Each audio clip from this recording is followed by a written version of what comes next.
রাজধানীর খিলগাঁওয়ে র্যাব চেকপোস্টে নির্দেশ অমান্য করে চলে যাওয়ার সময় গুলিতে মোটরসাইকেল আরোহী নিহত। আশকোনার ঘটনায় আটক ব্যক্তির মৃত্যু, র্যাব বলছে হার্ট অ্যাটাক। বিচার বিভাগের পূর্ণ স্বাধীনতা থাকলে অপরাধ প্রবণতা কমবে, মন্তব্য প্রধান বিচারপতির।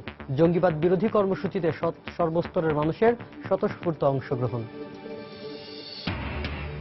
দেশের উন্নয়নকে অস্বীকার করতে পারছে না বলেই গণতন্ত্র নিয়ে প্রশ্ন তুলছেন কেউ কেউ। বঙ্গবন্ধুর জন্মবার্ষিকীর আলোচনা সভায় প্রধানমন্ত্রী। জঙ্গিবাদকে জিইয়ে রেখে ফায়দা লুটছে সরকার, মন্তব্য বিএনপি নেতাদের। প্রতিহত করতে জাতীয় ঐক্য গড়ে তোলার আহ্বান।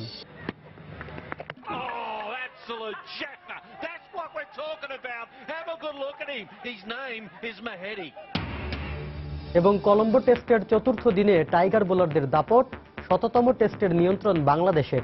করুণারত্নের সেঞ্চুরিতে লঙ্কানদের লিড ১৩৯ রানে।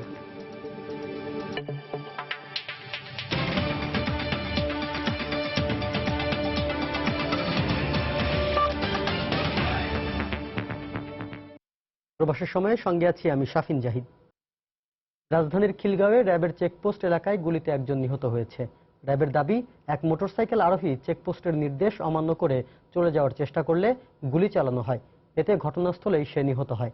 এ ঘটনায় র্যাবের ২ সদস্য আহত হয়েছে বলেও জানানো হয়েছে। নিহত ব্যক্তির পিঠে থাকা ব্যাগ থেকে হাতে তৈরি কয়েকটি বোমা উদ্ধার করার পর ঘটনাস্থলে সেগুলো নিষ্ক্রিয় করা হয়। তবে নিহতের পরিচয় নিশ্চিত করতে পারেনি র্যাব। খান মোহাম্মদ রুমেলের রিপোর্ট।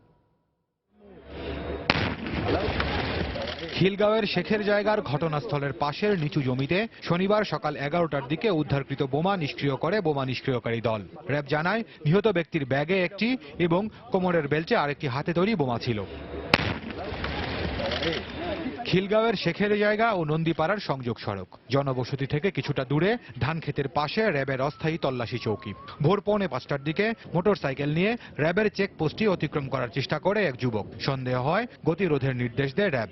তবে নির্দেশ অমান্য করে মোটরসাইকেল নিয়ে চেকপোস্ট অতিক্রম করার চেষ্টা করলে গুলি চালাতে বাধ্য হন র্যাব সদস্যরা। এতে ঘটনাস্থলেই মারা যান মোটরসাইকেল আরোহী। ঘটনাস্থলে গিয়ে দেখা যায়, নিহত ব্যক্তি লাল রঙের একটি মোটরসাইকেলে ছিলেন, তবে সেটির কোনো নম্বর প্লেট নেই। সাধারণ টি শার্ট ও জিন্স পরা যুবকের কাঁধে ছিল একটি ব্যাগ। বাইকের সঙ্গে কোনো কাগজপত্র কিংবা ড্রাইভিং লাইসেন্স ছিল না বলেও দাবি র্যাবের। আমাদের টিম যখন বাধা দেয় তখন সে বাধা না শুনে বাধা ক্রস করে চলে যাওয়ার উপক্রম করেছিল। তো সেই অবস্থায় আমাদের পরিস্থিতির কারণে আমাদের চেকপোস্ট থেকে তখন তাকে ফায়ার করা হয় এবং সেই অবস্থায় সে এখানে পড়ে যায়। পরবর্তীতে ফরেনসিকের মাধ্যমে আমরা যদি তার নাম পরিচয় জানতে পারি, সে যদি কোনো জঙ্গি গোষ্ঠীর সাথে জড়িত হয়ে থাকতে হয় বা এই ধরনের কিছু যদি হয়, তখনই আমরা আসলে বলতে পারবো। ঘটনার পরই পুরো এলাকা ঘিরে রাখে আইন শৃঙ্খলা রক্ষাকারী বাহিনীর সদস্যরা। সকাল 9টার দিকে ঘটনাস্থলে পৌঁছে সিআইডির ক্রাইম সিন ইউনিট। ঘটনাস্থল থেকে বিভিন্ন আলামত সংগ্রহ করেন তারা। ডিএনএ নমুনা সংগ্রহ করেছি, যেহেতু অশনাক্ত এই ব্যক্তি এখন পর্যন্ত আমরা পরিচয় জানি না, এবং আরো কিছু এভিডেন্স আমরা কালেকশন করেছি। ময়নাতদন্তের জন্য নিহত যুবকের লাশ নিয়ে যাওয়া হয় ঢাকা মেডিকেল কলেজ হাসপাতালের মর্গে। তবে তার লাশ দাবি করে কেউ যোগাযোগ করেনি বলে জানায় র্যাব। আমরা মোট 4টি গুলির চিহ্ন পাই। 3টি গুলি বুকে দিয়ে ঢুকে পিঠে দিয়ে বেরিয়ে গেছে এবং রানের যে গুলিটি রানের সামনে দিয়ে ঢুকে পিছন দিক দিয়ে বেরিয়ে গেছে। তো আপাত দৃষ্টিতে আমাদের কাছে মনে হচ্ছে সে গুলির আঘাতে মারা গেছে। আইন শৃঙ্খলা বাহিনীর কঠোর অবস্থানের কারণে কিছুটা পিছু হটেছিল জঙ্গিরা, কিন্তু গত কয়েকদিনের কার্যক্রম প্রমাণ করে তারা আবারও সংগঠিত হওয়ার চেষ্টা করছে। আর শেখের জায়গা নামক এই এলাকায় গুলিতে নিহত ব্যক্তির পরিচয় এখনও নিশ্চিত হওয়া না গেলেও র্যাবের দাবি, তার কাছ থেকে উদ্ধারকৃত বোমা এবং অন্যান্য সরঞ্জামাদি দেখে তাদের ধারণা সে কোনো জঙ্গি সংগঠনের সদস্যই হতে পারে। খান মোহাম্মদ রুমেল, সময় সংবাদ, ঢাকা। রাজধানীর আশকোনায় র্যাবের অস্থায়ী কার্যালয়ে শক্তিশালী বোমা বিস্ফোরণের ঘটনায় অজ্ঞাত 6 থেকে 7 জনকে আসামি করে মামলা করেছে র্যাব। এদিকে আশকোনায় র্যাব কার্যালয় থেকে আটক সন্দেহভাজন ব্যক্তি কুর্মিটোলা হাসপাতালে মারা গেছে। এছাড়া ঢাকা মেডিকেলে আত্মঘাতী হামলাকারীর ময়নাতদন্ত সম্পন্ন হয়েছে। নিহত আত্মঘাতীকে নিজের সন্তান বলে দাবি করেছেন এক নারী। শুক্রবার রাজধানীর আশকোনায় র্যাবের অস্থায়ী কার্যালয়ে নিহত আত্মঘাতীকে সন্তান দাবি করেছেন এই নারী। সকালে র্যাবের ব্যারাকে গিয়ে এ দাবি করেন তিনি। জানান, নিহত ব্যক্তির নাম রফিক। সে কাজ করত একটি চায়ের দোকানে। 5 দিন আগে বাড়ি থেকে বের হওয়ার পর আর কোনো খবর মেলেনি রফিকের। কাজ করতে গেছে, নাইলে তো কলোনি মনে ইতে বসে এই সময়, নাইলে মোর পোলারা কোনো জায়গায় আড্ডা দেয় না, কোনো জায়গায় চেনে না, কার লাগে 5টা কথা কইবে না আমার। তবে এই বিষয়ে র্যাবের কোনো বক্তব্য পাওয়া যায়নি। বোমা বিস্ফোরণের ঘটনায় শনিবার সকালে র্যাব বাদী হয়ে সন্ত্রাস বিরোধী আইনে বিমানবন্দর থানায় একটি মামলা দায়ের করেছে। এছাড়া গতকাল আশকোনায় র্যাব ব্যারাকের কাছ থেকে আটক সন্দেহভাজন ব্যক্তি কুর্মিটোলা হাসপাতালে মারা গেছে। হার্ট অ্যাটাকে মারা গেছে উল্লেখ করে এ বিষয়ে থানায় একটি সাধারণ ডায়েরি করেছে র্যাব। এদিকে শক্তিশালী বোমা বিস্ফোরণে আত্মঘাতীর মৃত্যু হয়েছে। সকালে ময়নাতদন্ত শেষে ঢাকা মেডিকেল কলেজ হাসপাতালের ফরেনসিক বিভাগের প্রধান ডাক্তার সোহেল মাহমুদ এই কথা জানান। আমাদের কাছে এখন মনে হচ্ছে এটা বুম ব্লাস্টের জন্য মারা গেছে। তার বডি থেকে একটা বেল্ট পেয়েছি, যেটাতে বুমটা বাঁধা ছিল আমাদের ধারণা। আরেকটা আমরা তার ইলেকট্রিক্যাল ওয়্যার উদ্ধার করেছি। তার বডিতে কোনো শক্তিবর্ধক কোনো ওষুধ সে খেয়েছিল কিনা এই মৃত্যুর আগে, ওইটা শনাক্ত করার জন্য আমরা ব্লাড নিয়েছি। শুক্রবার দুপুরে রাজধানীর আশকোনায় র্যাব সদর দপ্তরের ব্যারাকে দেয়াল টপকে প্রবেশ করে আত্মঘাতী হামলা চালায় এক যুবক। এতে 2 জন র্যাব সদস্য আহত হন। শাহরিয়ার জামান দ্বীপ, সময় সংবাদ, ঢাকা। চট্টগ্রামের সীতাকুণ্ডে জঙ্গি আস্তানা থেকে বিস্ফোরক দ্রব্য সহ আরও 15টি গ্রেনেড ও বোমা উদ্ধার করেছে পুলিশ। চট্টগ্রাম রেঞ্জের ডিআইজি শফিকুল ইসলাম জানান, আলামত সংগ্রহের জন্য শনিবার সকালে ছায়ানীরের সিলগালা 3টি কক্ষের মধ্যে একটিতে তল্লাশি চালায় তারা। এ সময় ওই কক্ষ থেকে 5টি ড্রাম ও 15টি বোমা উদ্ধার করা হয়। একটি ড্রামে 40 কেজি অ্যাসিড ও অন্য 4টিতে 40 কেজি করে হাইড্রোজেন পারক্সাইড ছিল। এগুলো মূলত বোমা তৈরির জন্য রাখা হয়েছিল বলে জানিয়েছে পুলিশ। বাড়িটি ঝুঁকিপূর্ণ হওয়ায় কাউকে ভেতরে ঢুকতে দেওয়া হচ্ছে না। গত 2 দিন ধরেই বাড়িটি ঘিরে রেখেছে পুলিশ। গত বুধবার সীতাকুণ্ডের ছায়ানীর জঙ্গি আস্তানায় অভিযান চালিয়ে 30টির বেশি বোমার বিস্ফোরণ ঘটানো হয়।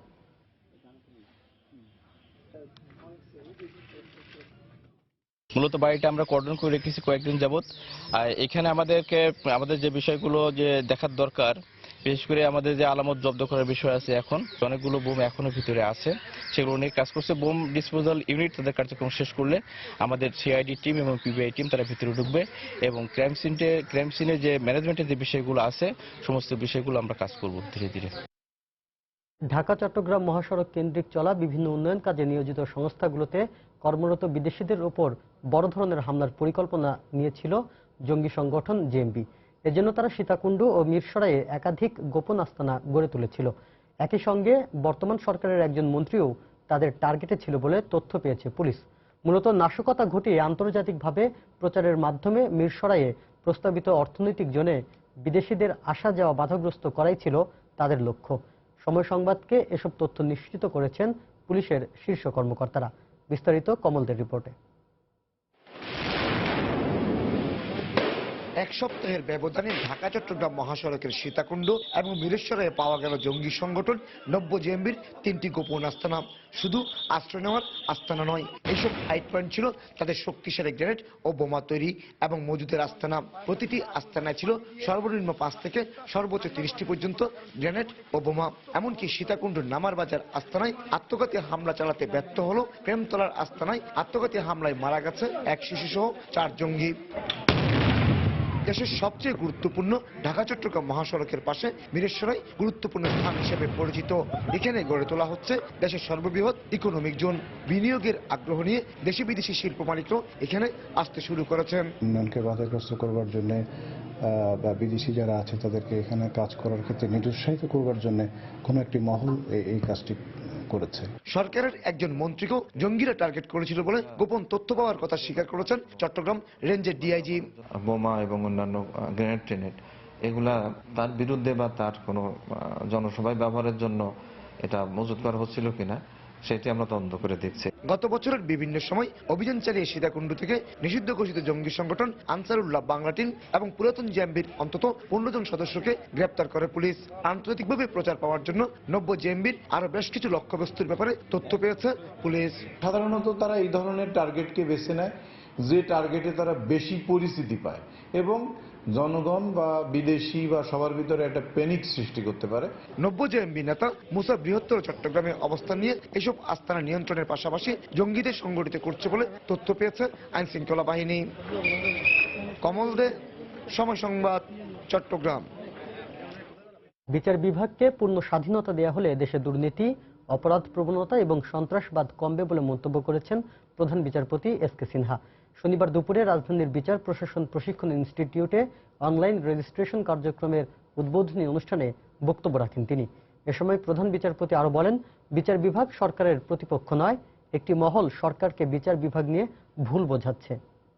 বিচার বিভাগকে যদি তার যে সংবিধান এবং আইনের আওতার মধ্যে যে ক্ষমতা দেওয়া আছে, এই ক্ষমতা যদি ঠিকমতো কাজটুকু দেওয়া হয়, আমি মনে করি দেশে অনেকাংশে এই দুর্নীতি, এই অপরাধ প্রবণতা, ইভেন এই যে সন্ত্রাসমূলক কাজ, এইগুলা কিন্তু চলে যাবে। সেটা করে দেওয়া হচ্ছে না বলে আজকে এইগুলা বেড়ে যাচ্ছে। বিচার বিভাগ এবং সরকার একটা সুন্দরভাবে চলে। আজকে যদি এটা যদি সুসম্পর্ক না থাকে, যদি ভুল রিপোর্ট দেওয়ার পরে একটা থাকে, এটা কি এই দেশে কিন্তু বিচার বিভাগ ক্ষতিগ্রস্ত হচ্ছে না, উল্টো সরকারই ক্ষতি হচ্ছে। জঙ্গিবাদ বিরোধী সচেতনতা বাড়াতে চট্টগ্রাম ও নাটোর সহ দেশের বিভিন্ন স্থানে মানববন্ধন ও সমাবেশ করেছে সর্বস্তরের মানুষ। শনিবার সকালে নগরীর বায়েজিদ থানা কমিউনিটি পুলিশ ও সাধারণ মানুষের উদ্যোগে জঙ্গিবাদ বিরোধী একটি র্যালি বের করা হয়। অক্সিজেন মোড় থেকে শুরু হয়ে শহরের বিভিন্ন সড়ক ঘুরে র্যালিটি কুয়াইশ রোড এলাকায় গিয়ে শেষ হয়। এতে বিভিন্ন শ্রেণী পেশার মানুষ অংশ নেন। তারা জঙ্গিবাদের ভয়াবহতা থেকে দেশ ও সমাজকে রক্ষায় সবাইকে সজাগ থাকার আহ্বান জানান।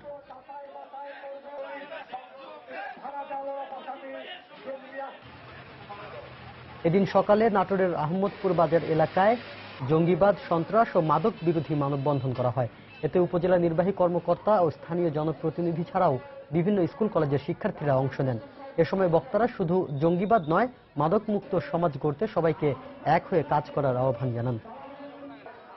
এছাড়া সাতক্ষীরা সহ দেশের বিভিন্ন জেলায় জঙ্গিবাদ ও মাদক মুক্ত সমাজ গড়তে সচেতনতামূলক নানা কর্মসূচি পালন করা হয়েছে।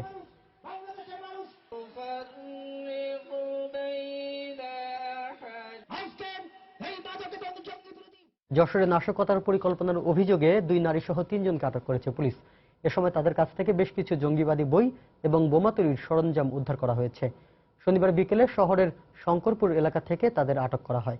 পুলিশ জানায়, সাম্প্রতিক সময়ে জঙ্গি হামলার পর থেকেই দেশের বিভিন্ন স্থানে সতর্ক অবস্থানে রয়েছে আইন শৃঙ্খলা বাহিনীর সদস্যরা। এরই ধারাবাহিকতায় আজ যশোর শহরের শঙ্করপুর পশু হাসপাতাল এলাকার একটি বাড়িতে সন্দেহভাজন গতিবিধির খবর পেয়ে অভিযানে যান তারা। এ সময় সেখান থেকে 2 নারী সহ 3 জনকে আটক করে পুলিশ।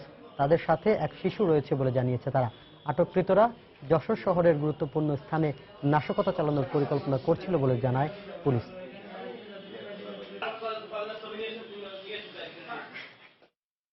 বোমা তৈরি বিভিন্ন সরঞ্জাম এবং কিছু জিহাদি বই উদ্ধার করি এবং আসামি রবিউল, বিলকিস এবং পারভিনকে গ্রেপ্তার করি। আসামিদের জিজ্ঞাসাবাদে তারা স্বীকার করে তারা যশোর শহরে বিভিন্ন জায়গায় আপনার কি পয়েন্টে নাশকতামূলক কর্মকাণ্ড চালাইয়া আইন শৃঙ্খলার অবনতি ঘটানোর জন্য চেষ্টা করতেছিল। বর্তমানে দেশের আইন শৃঙ্খলা পরিস্থিতি যে কোনো সময়ের চেয়ে ভালো বলে মন্তব্য করেছেন ডিএমপি কমিশনার আছাদুজ্জামান মিয়া। শনিবার সকালে রাজধানীতে আয়োজিত এক অনুষ্ঠানে তিনি এমন মন্তব্য করেন। তিনি বলেন, জঙ্গিদের যে কোনো মূল্যে প্রতিহত করা হবে। আমার দীর্ঘ অভিজ্ঞতা আমি বলবো, বাংলাদেশের ইতিহাসে আইন শৃঙ্খলা অবস্থা এখন সবচেয়ে ভালো। নাগরিকের নিরাপত্তা বিঘ্নিত করার যে কোনো অপপ্রয়াসকে কঠোর হাতে দমন করা হবে। কোনোভাবেই নাগরিকদের নিরাপত্তা বিঘ্নিত হতে দেবে না। সেজন্য আমরা আমাদের জান দিয়ে, জীবনের ঝুঁকি নিয়ে আমরা কাজ করব। প্রবাসের সময় আরো থাকছে, মালয়েশিয়ায় নদীতে ডুবে যাওয়ার সময় স্কুল ছাত্রকে প্রাণ বাঁচালো এক বাংলাদেশি। দেশটির গণমাধ্যম সহ লোকের মুখে এখন বাংলাদেশের প্রশংসা। জঙ্গিবাদ ও সন্ত্রাসবাদ মোকাবেলায় সরকারের কঠোর অবস্থান অব্যাহত থাকবে উল্লেখ করে প্রধানমন্ত্রী শেখ হাসিনা বলেছেন, সর্বস্তরের জনগণকে এর বিরুদ্ধে একাত্ম হয়ে আইন শৃঙ্খলা বাহিনীকে সহায়তা করতে হবে। শনিবার বিকেলে রাজধানীর বঙ্গবন্ধু আন্তর্জাতিক সম্মেলন কেন্দ্রে জাতির জনকের ৯৭তম জন্মবার্ষিকী উপলক্ষে আওয়ামী লীগ আয়োজিত আলোচনা সভায় একথা বলেন তিনি। এ সময় দেশের উন্নয়নকে অস্বীকার না করতে পেরে একটি গোষ্ঠী গণতন্ত্র নিয়ে প্রশ্ন তুলছে বলে মন্তব্য করেন আওয়ামী লীগ প্রধান শেখ হাসিনা। ইতিহাসের শ্রেষ্ঠ সন্তান, আপামর নির্যাতিত নিপীড়িত বাঙালির মুক্তির দূত, জাতির জনক বঙ্গবন্ধু শেখ মুজিবুর রহমানের ৯৭তম জন্মবার্ষিকী উপলক্ষে আলোচনা সভার আয়োজন করে বাংলাদেশ আওয়ামী লীগ। রাজধানীর বঙ্গবন্ধু আন্তর্জাতিক সম্মেলন কেন্দ্রে এতে সভাপতিত্ব করেন আওয়ামী লীগ প্রধান শেখ হাসিনা। কেন্দ্রীয় পর্যায়ে নেতৃবৃন্দের বক্তব্যের পর জাতির পিতার স্মৃতিচারণের মধ্য দিয়ে আলোচনা শুরু করেন তাঁরই কন্যা প্রধানমন্ত্রী শেখ হাসিনা। বলেন, মানুষকে মৌলিক অধিকারের বিষয়ে সচেতন করে দেশের স্বাধীনতার জন্য উপযুক্ত ক্ষেত্র প্রস্তুত করেছিলেন বঙ্গবন্ধু। তিনি কত বছরের পর বছর তিনি কারাগারে কাটিয়েছেন, কিন্তু কোনোদিন তিনি মাথা নত করেননি, কোনো লোভ লালসার কাছে তিনি আত্মসমর্পণ করেননি। জাতির জনকের সোনার বাংলা গড়ার বিভিন্ন পদক্ষেপের কথা তুলে ধরে তিনি বলেন, জঙ্গিবাদের বিরুদ্ধে সরকারের কঠোর অবস্থান অব্যাহত থাকবে। জঙ্গিবাদ প্রতিরোধে তথ্য দিয়ে আইন শৃঙ্খলা বাহিনীকে সহায়তার আহ্বান জানান প্রধানমন্ত্রী। এই বাংলাদেশে কোনো জঙ্গি সন্ত্রাসবাদের কোনো স্থান হবে না। তাই সমাজের সর্বস্তরের মানুষকে আমি আহ্বান জানিয়েছি, যে যেখানেই বসবাস করেন, যার যার নিজ নিজ এলাকায় কোনো জঙ্গিবাদ সন্ত্রাসী আছে কি না, সঙ্গে সঙ্গে সেই তথ্য আপনাদের সংগ্রহ করতে হবে এবং সেটা আমাদের আইন শৃঙ্খলা রক্ষাকারী সংস্থার কাছে তুলে দিতে হবে। এর বিরুদ্ধে আমাদের যে কঠোর অবস্থান আমরা নিয়েছি সেটা অব্যাহত রাখতে হবে। আওয়ামী লীগ সততা নিয়ে সরকার পরিচালনা করছে বলেই দেশের উন্নয়ন ত্বরান্বিত হচ্ছে উল্লেখ করে সরকার প্রধান বলেন, উন্নয়ন অস্বীকার করতে না পেরেই কেউ কেউ গণতন্ত্র নিয়ে প্রশ্ন তুলছেন। আমরা যে দেশের উন্নয়ন করে যাচ্ছি, এ উন্নয়নের কথা বলতে যে অস্বীকার করতে পারেন না যে হ্যাঁ দেশটার উন্নতি হচ্ছে, তারা আবার একটা কথা নিয়ে আসেন যে হ্যাঁ দেশের উন্নতি হচ্ছে কিন্তু গণতন্ত্রকে বিসর্জন দিয়ে না। ওনারা গণতন্ত্র চোখে দেখেন না। ওনারা গণতন্ত্র চোখে দেখেছেন মার্শাল্লাহর সময়, তখন গণতন্ত্র চোখে দেখেছে। আমরা কিন্তু যে কোনো অবস্থা মোকাবেলা করতে জানি, কারণ আমাদের সততার জোর আছে, সততার শক্তি আছে। সুখী সমৃদ্ধ দেশ গড়ার যে স্বপ্ন জাতির পিতা লালন করতেন তা বাস্তবায়ন করে ২০২০ সালে বঙ্গবন্ধুর জন্ম শতবার্ষিকী পালনে নেতাকর্মীদের প্রস্তুতি নেওয়ার আহ্বান জানান আওয়ামী লীগ সভাপতি শেখ হাসিনা। দেবাশিস রায়, সময় সংবাদ, ঢাকা। দেশের অগ্রগতি বাধাগ্রস্ত করতে একটি মহল জঙ্গি তৎপরতা চালাচ্ছে বলে মন্তব্য করেছেন বাণিজ্য মন্ত্রী তোফায়েল আহমেদ। শনিবার সকালে রাজধানীর খিলক্ষেতে এক অনুষ্ঠানে বক্তব্য রাখেন মন্ত্রী। বাণিজ্য মন্ত্রী জঙ্গিবাদের পক্ষ নিয়ে কথা বলায় বিএনপি চেয়ারপারসনের কঠোর সমালোচনা করেন। এই যে আমাদের দেশে কিছু জঙ্গি তৎপরতা, এর মূল কারণ হলো আমাদের অগ্রযাত্রাকে বাধাগ্রস্ত করা। তার পক্ষেও কথা বলা লোক আছে। কল্যাণপুরে যাদেরকে ধরছে, বেগম খালেদা জিয়া বলতেছেন যে এদের চেহারা ভালো, দেখতে মনে হয় শিক্ষিত, সুতরাং এরা জঙ্গি কিনা সন্দেহ আছে। চিন্তা করতে পারেন, অথচ যারা মারা গেছে তারা নিজেরাই জঙ্গি। এই অবস্থা আমাদের দেশে আছে। সুতরাং যে কালকে একটা ঘটনা ঘটেছে, এই ধরনের দুর্ঘটনা ঘটাবার ষড়যন্ত্র চলছে, কিন্তু কেউ সফল হবে না। বিএনপি জঙ্গিবাদের বিরোধী উল্লেখ করে দলের মহাসচিব মির্জা ফখরুল ইসলাম আলমগীর বলেছেন, জঙ্গিবাদ প্রতিহত করতে জাতীয় ঐক্য গড়ে তোলা দরকার। শনিবার বিকেলে গাইবান্ধায় জেলা বিএনপির সম্মেলনে প্রধান অতিথির বক্তব্যে তিনি এ মন্তব্য করেন। আমরা জঙ্গিবাদের সব রকম সন্ত্রাসের ঘোরতর বিরোধী। আমরা এই প্রথম তাবেল্লা হত্যার পরেই আমরা বলেছিলাম যে এই ভয়াবহ জঙ্গিবাদকে যদি প্রতিরোধ করতে হয় তাহলে জাতীয় ঐক্য গড়ে তুলতে হবে। তাদের মতো করে নির্বাচন করতে পারে সেই চেষ্টা করছে। সার্চ কমিটি করেছে, নির্বাচন কমিশন করেছে। প্রধান নির্বাচন কমিশন যাকে করেছে তিনি ছাত্রলীগের নেতা ছিলেন এবং গত নির্বাচনে আওয়ামী লীগের পক্ষে কাজ করেছেন, কিন্তু তাতেও লাভ হবে না। এইবার 2014 সালের মতো একতরফা নির্বাচন করতে দেওয়া হবে না। ক্ষমতায় টিকে থাকতেই জঙ্গিবাদকে জিইয়ে রেখে বর্তমান সরকার ফায়দা লুটছে বলে মন্তব্য করেছেন বিএনপি নেতারা। তারা বলেন, রাজনৈতিক অস্থিরতার কারণেই জঙ্গি গোষ্ঠী সুযোগ নিচ্ছে। শনিবার সকালে রাজধানীতে আলাদা অনুষ্ঠানে বক্তব্য রাখেন দলটির স্থায়ী কমিটির সদস্য আমির খসরু মাহমুদ চৌধুরী ও সিনিয়র যুগ্ম মহাসচিব রুহুল কবির রিজভী।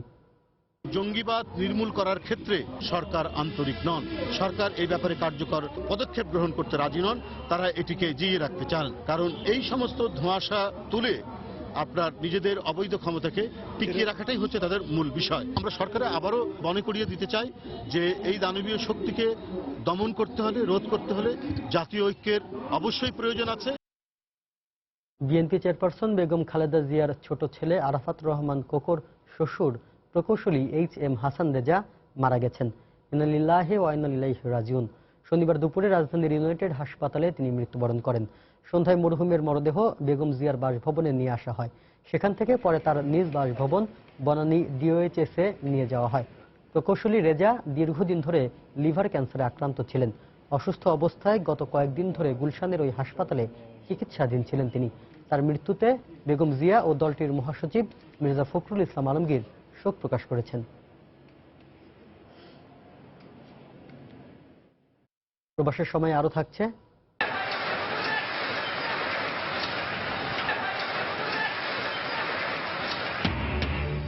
ভৈরবে জুতা তৈরির মার্কেটে ভয়াবহ আগুন, শতাধিক কারখানা পুড়ে ছাই। ফায়ার সার্ভিসের 8টি ইউনিটের 3 ঘন্টার চেষ্টায় নিয়ন্ত্রণে।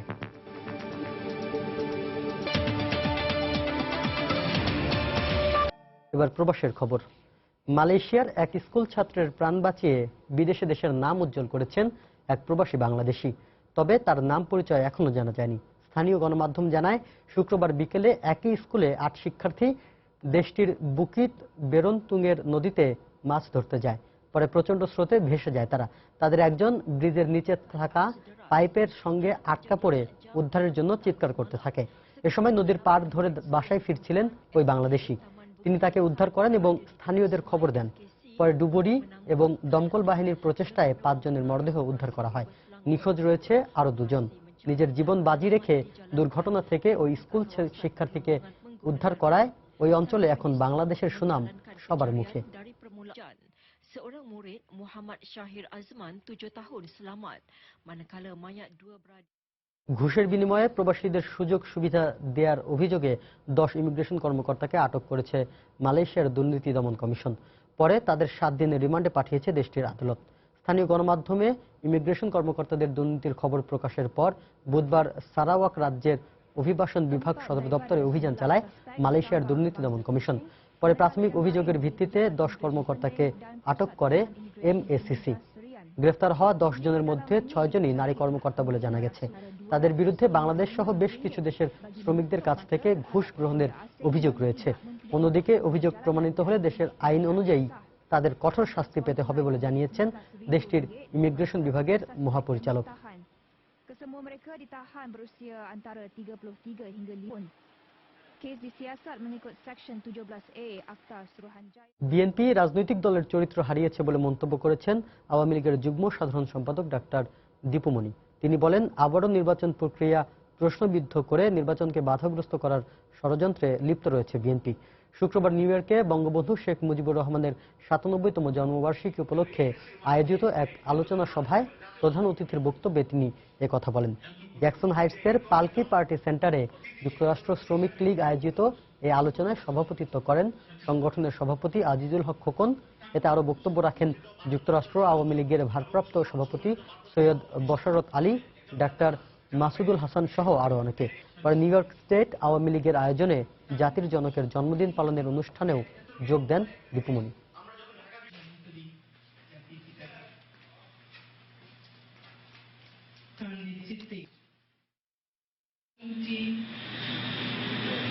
ঘিরে কোন কোন মহলের কিছু দুরভিসন্ধি এখনই প্রকাশ করে।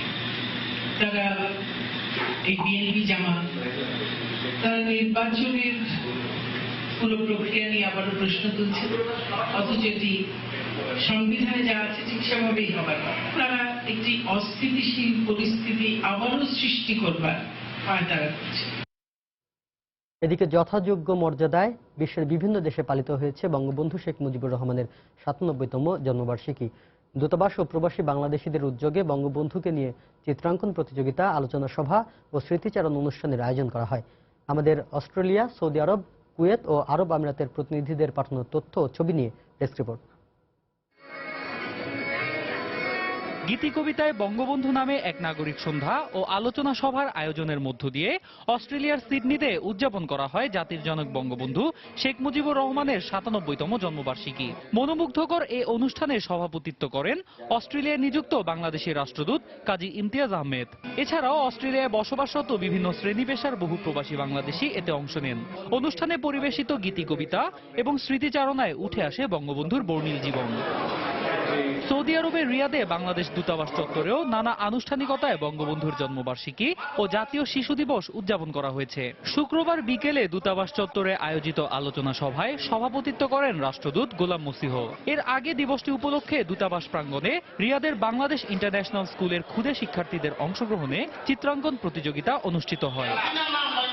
ব্যাপক উৎসাহ উদ্দীপনায় বঙ্গবন্ধুর জন্মবার্ষিকী পালন করা হয় মধ্যপ্রাচ্যের আরেক দেশ কুয়েতেও। এ উপলক্ষে আওয়ামী লীগ নেতা ফয়েজ কামালের সভাপতিত্বে এবং শাহনওয়াজ নজরুলের সঞ্চালনায় অনুষ্ঠিত এক আলোচনা সভায় প্রধান অতিথি হিসেবে উপস্থিত ছিলেন জাহাঙ্গীর হোসেন।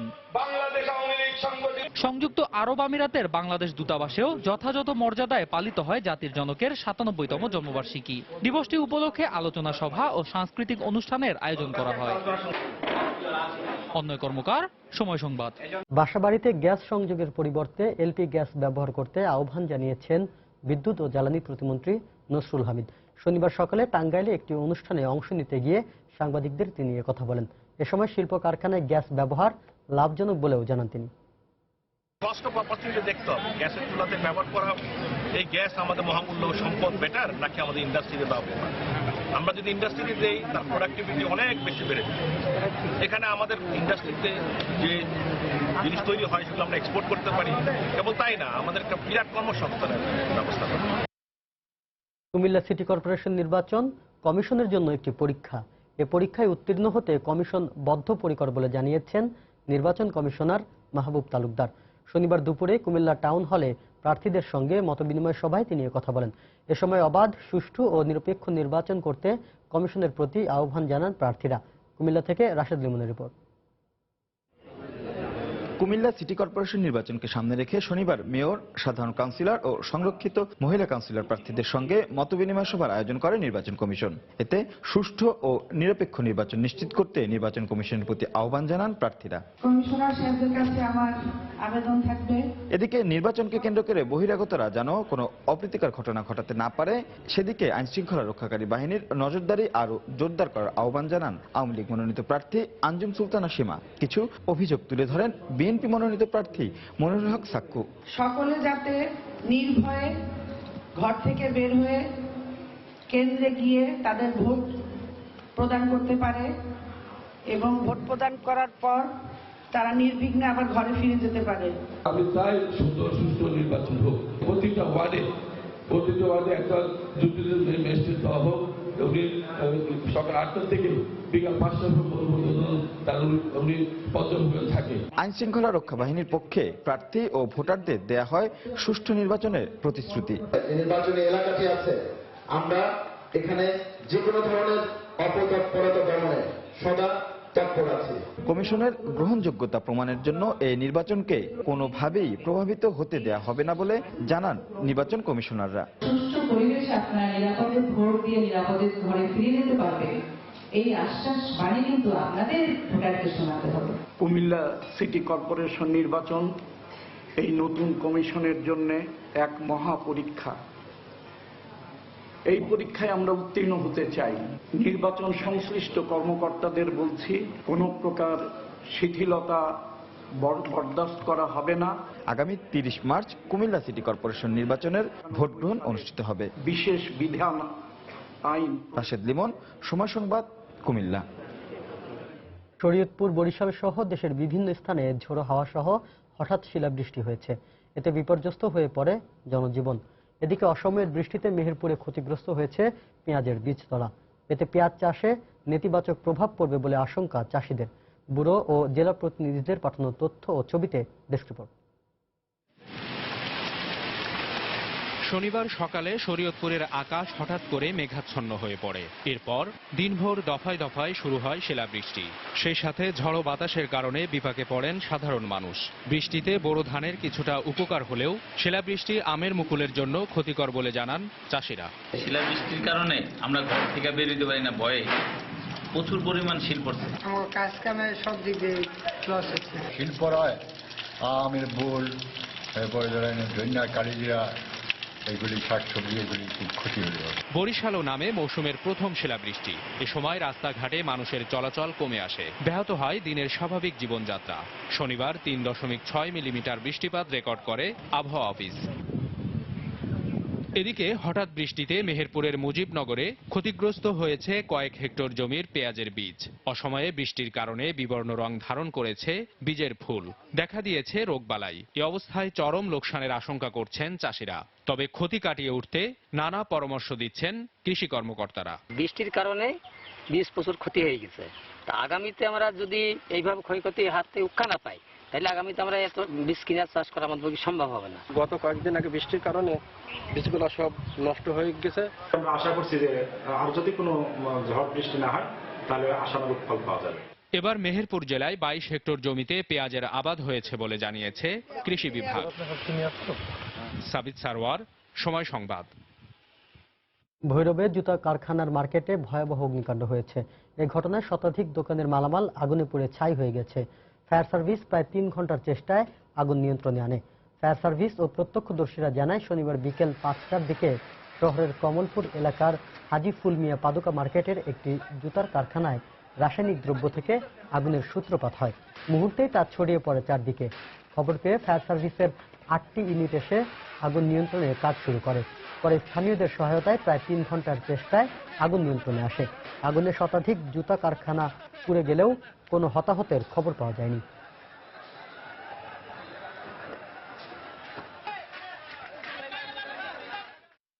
ফায়ার সার্ভিসেরও কিছু গাফিলতি আছে, বুঝছেন কি কইছি?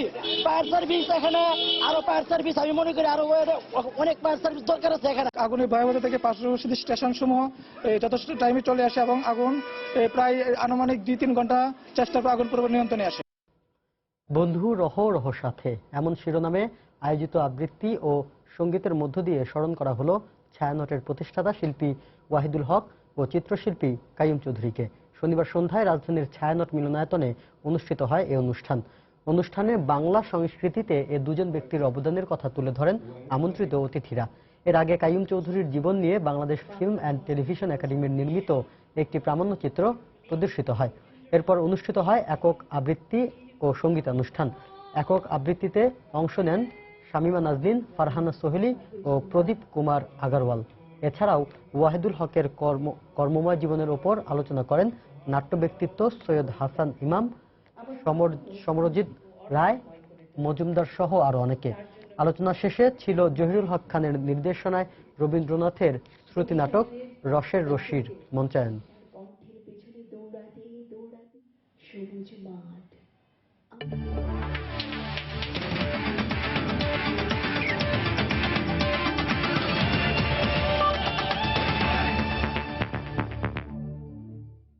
জয় বাংলা কাপ টেস্ট সিরিজের খবর। কলম্বোতে 100তম টেস্ট স্মরণীয় করে রাখার আভাস দিচ্ছে বাংলাদেশ। করুণারত্নের সেঞ্চুরিতে চতুর্থ দিন শেষে স্বাগতিকরা 139 রানের লিড পেলেও টাইগার বোলারদের দাপটে ধুঁকছে শ্রীলঙ্কা। শনিবার দিন শেষে তাদের সংগ্রহ 8 উইকেটে 268 রান। সালাউদ্দিন আল মামুনের ক্যামেরায় আরো জানাচ্ছেন এস.এম. ইকবাল।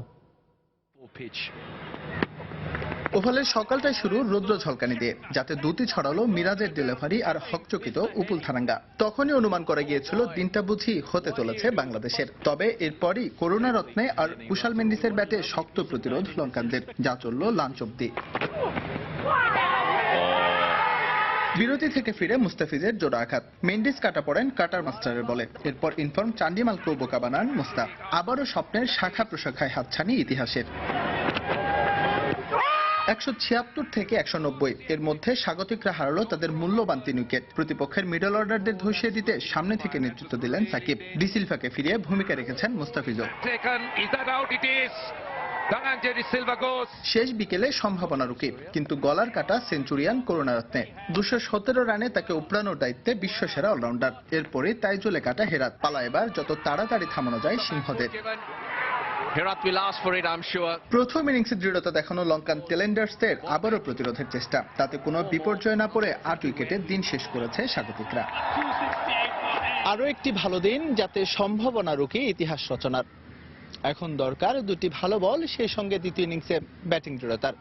তবেই তো স্মরণীয় হয়ে রইবে টাইগারদের 100তম টেস্ট। কলম্বোর পিসারা ওভাল থেকে SM ইকবাল, সময় সংবাদ, শ্রীলঙ্কা। সাকিব আর মুস্তাফিজের অসাধারণ বোলিংয়েই লঙ্কানদের বিপক্ষে ম্যাচে চালকের আসনে বসেছে বাংলাদেশ। এই দুই টাইগার বোলারের কৃতিত্বেই নিজেদের ক্রিকেট ইতিহাসের 100তম ম্যাচে জয়ের প্রহর গুনছে টাইগাররা। ম্যাচের শেষ দিনে লঙ্কানদের লিডটাকে 160-এর মধ্যেই আটকে রাখতে চায় বাংলাদেশ।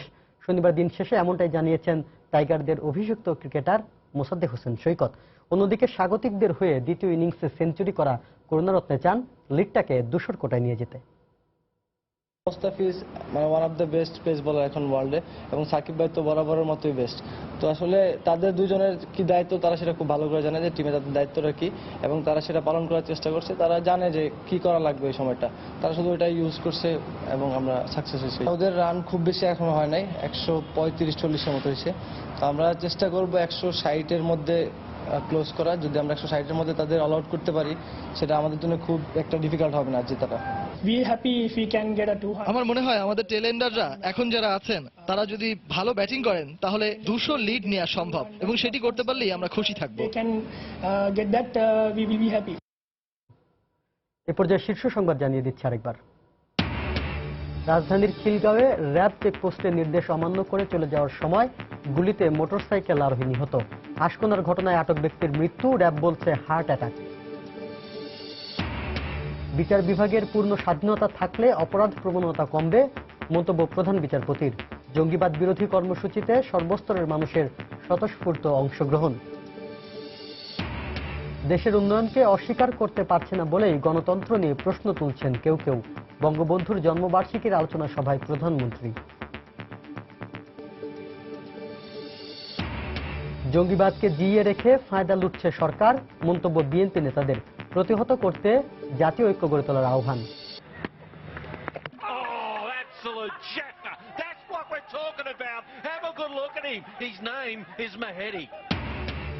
কলম্বো টেস্টের চতুর্থ দিনে টাইগার বোলারদের দাপট, 100তম টেস্টের নিয়ন্ত্রণ বাংলাদেশের। করুণারত্নের সেঞ্চুরিতে লঙ্কানদের লিড 139 রানের। এই ছিল প্রবাসের সময়। যে কোনো খবর পেতে ভিজিট করুন সময়নিউজ.tv। যে কোনো বাংলা লিঙ্ক ও রবি নম্বর থেকে সময় সংবাদের খবর, অনুষ্ঠান সূচি জানতে এবং যে কোনো তথ্য সময় সংবাদকে জানাতে ডায়াল করুন 16242 নম্বরে। এছাড়া এই মাত্র পাওয়া খবর আপনার মোবাইলে পেতে SMS করুন *BN লিখে পাঠিয়ে দিন 16242 নম্বরে। সঙ্গে থাকুন সময়ের।